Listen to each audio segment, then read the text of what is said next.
Les amis, bravo au Real Madrid pour son titre de champion d'Espagne 2023-2024.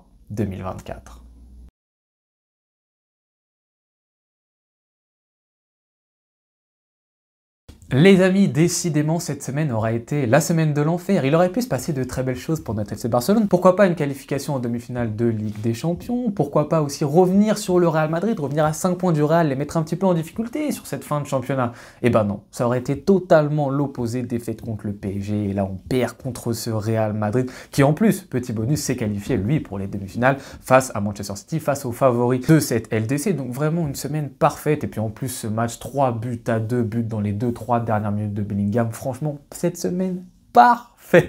La semaine de l'enfer de A à Z. Va falloir s'accrocher. On va continuer à s'accrocher parce qu'on est supporter. Et supporter, il ne faut pas être là que dans les bons moments. On va regarder les matchs de cette fin de saison avec attention parce qu'on peut encore s'attarder sur certaines choses. Mais c'est vraiment pas évident. Et pourtant, on fait pas un match si horrible que ça. Franchement, et en plus, on l'entame bien. But à la 6e minute de Christensen sur un corner où Lunin... Petite attention, hein, Lunin, petite erreur, on l'a dit, c'est un gardien qui fait quand même une très très bonne saison du côté du Real, mais petite erreur contre Bernardo Silva au match aller de Manchester City, il se rattrape avec les tirs au but, là de nouveau une erreur et un match dans lequel il n'est pas totalement serein. Faites attention au Real Madrid pour les demi de Ligue des Champions, ça peut avoir peut-être son importance. Mais en tout cas, nous, on mène 1-0, 6e minute de jeu, le problème c'est qu'après on arrête de jouer. C'est-à-dire, ok, on se dit au Bernabeu, on arrête de jouer, le Real ne va rien faire, les mains dans les poches. Non, mais le Real Madrid, ils doivent quand même gagner ce match-ci, les amis. Ils vont pas se laisser faire comme ça, ils commencent de plus en plus à être présents dans notre camp, nous, on n'a aucune phase de possession, on laisse le ballon, le Real qui avance, arrive le premier fait de jeu, penalty pour le Real Madrid suite à une faute de Koubarsi. Donc là, bien évidemment, vous savez, hein, sur la chaîne, l'idée c'est de ne pas parler d'arbitrage, en tout cas de ne pas faire l'élément central du match, l'arbitrage, et on va pas le faire non plus pour ce match-ci. Oui, tu auras les supporters du Barça qui seront là en mode « Non, mais Lucas Vazquez laisse sa jambe, etc. » Tu auras les supporters du Real « Non, mais Koubarsi n'a pas à laisser traîner sa jambe. » Voilà, c'est kiff-kiff, mais entre guillemets, dans la nature du match, dans ce qui est en train de se passer, le Real quand même a une certaine domination. Nous, on marque sur un corner, etc. Il y a 1-1 à ce moment-là. Oui, il y en a qui diront qu'il y a penalty, d'autres non, etc.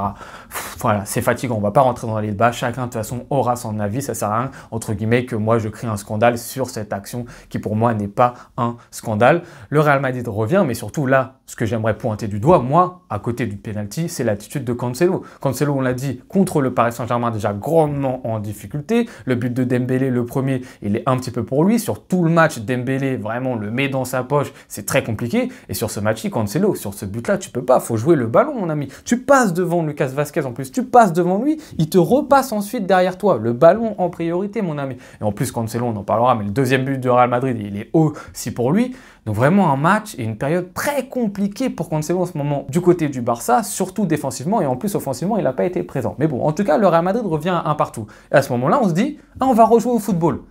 Donc en fait, on s'est arrêté pendant 10 minutes le temps que le Real revienne. Et là, on se redit, ah ok, bon, bah c'est bon, on réentame des phases de possession, on commence à réavoir le ballon, etc. On a des petites situations, des petites occasions. Le Real aussi, on a quelques-unes, un petit peu plus dans la verticalité, en contre-attaque. Vinicius aussi qui rate le ballon suite à une déviation de Modric. Donc c'est assez intéressant. Mais en tout cas, on a quand même une certaine sorte de domination en termes de possession. De toute façon, c'est nous qui devons quand même aller chercher cette victoire pour se rapprocher en Liga. Arrive le deuxième fait de match très important. Désolé, on est obligé d'en parler. C'est donc cette situation où il n'y a pas de goal line technologie en Liga et on ne sait pas, suite à ce corner, cette déviation de Lamine Yamal, s'il y a but ou pas. À l'heure actuelle où je fais la vidéo, on ne sait toujours pas s'il y a but. Personne ne le sait. Je ne vais pas inventer s'il y avait but, j'ai une certitude. Il n'y a aucune certitude. Personne n'est capable de m'affirmer au moment là où je fais la vidéo, oui, il y a but ou non. Donc à partir de ce moment-là, par rapport à l'arbitrage, bah lui, il peut pas prendre de décision. C'est pas, entre guillemets, de sa faute à lui. Il ne sait pas, personne ne le sait. Donc on va pas une nouvelle fois pousser au scandale. Mais il faut dire, en tout cas pour la suite, pour les prochaines ligas, etc.,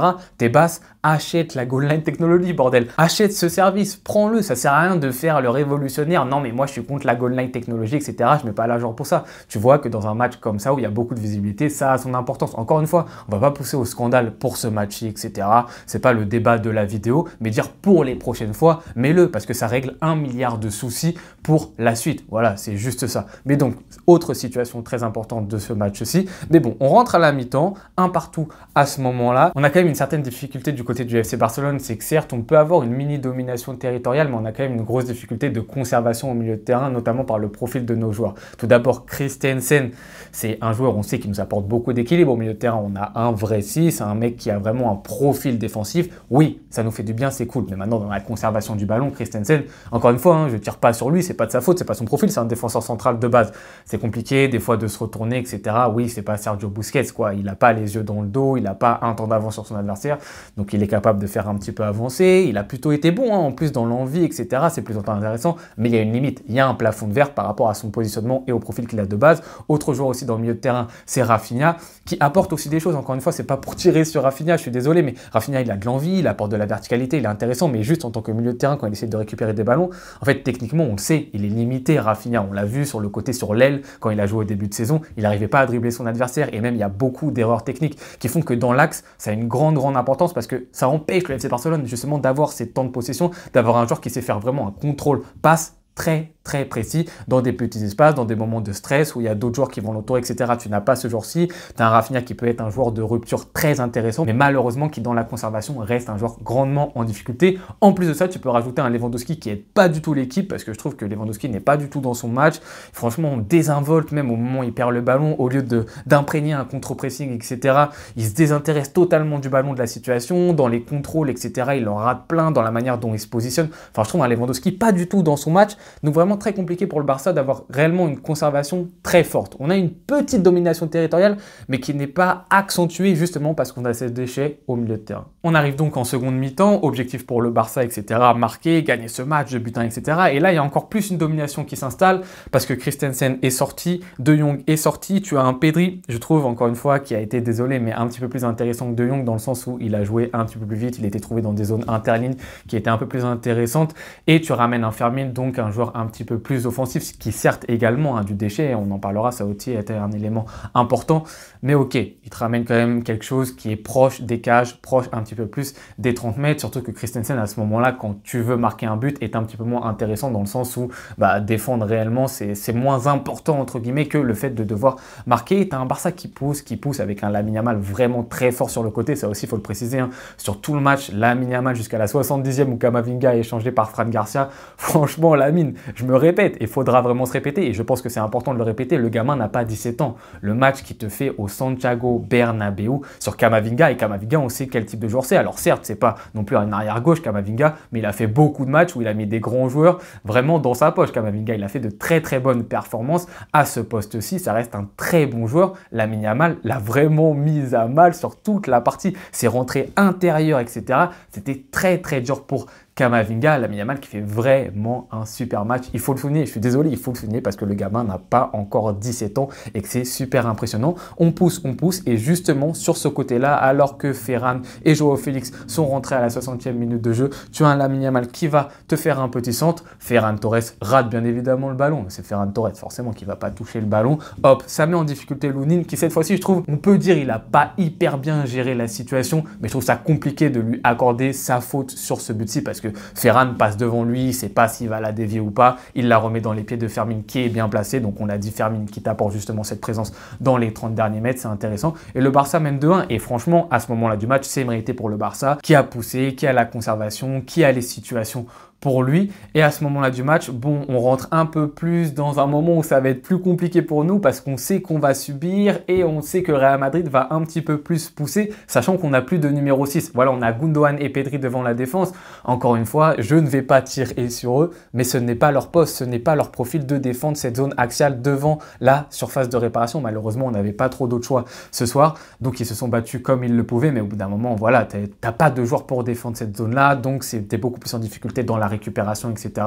Et puis à un moment, tu as le Real Madrid qui s'en défait, Valverde qui rentre très bien, un petit peu plus intérieur, qui décale Vinicius sur le côté. Vinicius adresse un excellent ballon justement pour Lucas Vazquez, qui décidément est sur les 2 buts du Real Madrid. Très bien situé Lucas Vazquez, mais encore une fois, je suis désolé, mais Cancelo, il est ultra fautif sur le but. Enfin, je veux dire, Vinicius donne un très bon ballon, mais où est Cancelo? C'est quasiment le même but que met le Paris Saint-Germain avec Barcola qui la donne pour Dembélé. C'est la même situation. Cancelo doit être présent. Cancelo prend qui? C'est une énorme erreur. Donc on l'a dit, le penalty, entre guillemets, il est un peu pour Cancelo et cette situation, elle est pour Cancelo. Donc les deux buts du Real, c'est voilà, ça fait mal pour le petit Joao. Et là, un Real qui va commencer à pousser. Nous, on l'a dit, on est en difficulté. Physiquement, on commence à sombrer. Le Real, mais pas forcément une énorme intensité parce que eux aussi, de leur côté, ils sont fatigués. Mais comme je l'ai dit, on n'a pas de rôle défensif. On essaye vraiment de donner notre va-tout, donc vraiment de jouer offensivement. Le problème, c'est qu'en fait, finalement, c'est nous qui allons nous faire avoir parce qu'à tout donner offensivement, le Real va s'amuser en contre et à la toute fin du match. Alors que tu dois tuer, entre guillemets, du côté du Barça et être méchant. Et si on était dans un Barça méchant, on aurait pu le faire. Tu sens que le Real, finalement, c'est eux qui vont réussir à le mettre. Et qui d'autre que Bellingham, qui d'autre que Jude Bellingham, justement, pour te mettre ce but. Ça va conclure un très bon match de Jude Bellingham, vraiment. Vous vous souvenez, au match aller, on avait dit ici, dans le débrief, Bellingham, en tant que tel, ne fait pas un super match au match aller. Il s'en sort avec 2 buts, un doublé, mais Gavi l'avait vraiment très bien pris sur le match. Et je trouvais que ces 2 buts ne récompensaient pas forcément une très bonne performance. Sur ce match-ci, Bellingham fait un énorme match. Encore une fois, dans l'abattage, dans l'intensité, dans les replis défensifs. Quel joueur est-ce que c'est ce petit Bellingham? C'est vraiment une petite pépite qu'a le Real Madrid. Ça va devenir quelqu'un, ça va vraiment devenir quelqu'un. Et si ce n'est cette saison, le Ballon d'Or, il va réellement toquer à la porte. Et voilà, le Real Madrid qui gagne sur le gong. Un petit peu comme nous l'année dernière, vous vous souvenez, avec Kessié qui met son but dans les dernières minutes face au Real qui viennent abattre la Liga. Voilà, c'est pas officiel, mais c'est un peu la même dynamique. On avait plus 12 points d'avance.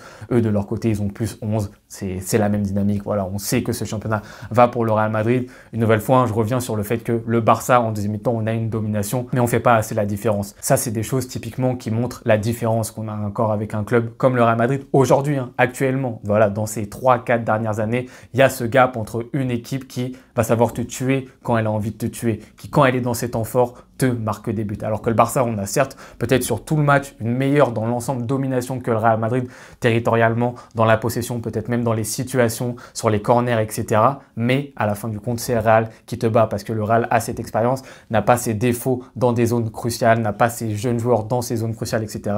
Et voilà, le Real est à la maison d'autant plus. Et là, tu vois vraiment le gap sur où en sont les projets actuellement de chaque club. Nous, encore une fois, on l'a dit comme dans l'intro de la vidéo, on va continuer à être là, à être présent pour le Barça parce qu'il y a quand même des choses positives. Il ne faut pas tout jeter. C'est une semaine super dure pour nous. C'est très compliqué. On prend cher. Voilà. Maintenant, on aura un match seulement par semaine de Liga. On a des petits matchs. On a Girona, on a la Real Sociedad qui sont un petit peu des matchs, on va dire, choc de Liga, mais qui seront vraiment pas trop sans intérêt. Mais on peut voir pourquoi pas de nouveaux jeunes joueurs. On peut voir des améliorations encore dans le jeu. Et il va falloir s'attarder là-dessus. Il ne faut pas laisser totalement tomber l'équipe. Il ne faut pas totalement cracher sur l'équipe parce qu'on a quand même fait des choses qui sont intéressantes. On en parlera dans le bilan de fin de saison.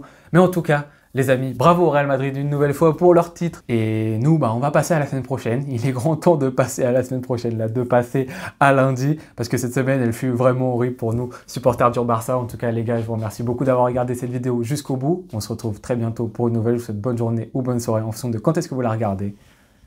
Ciao.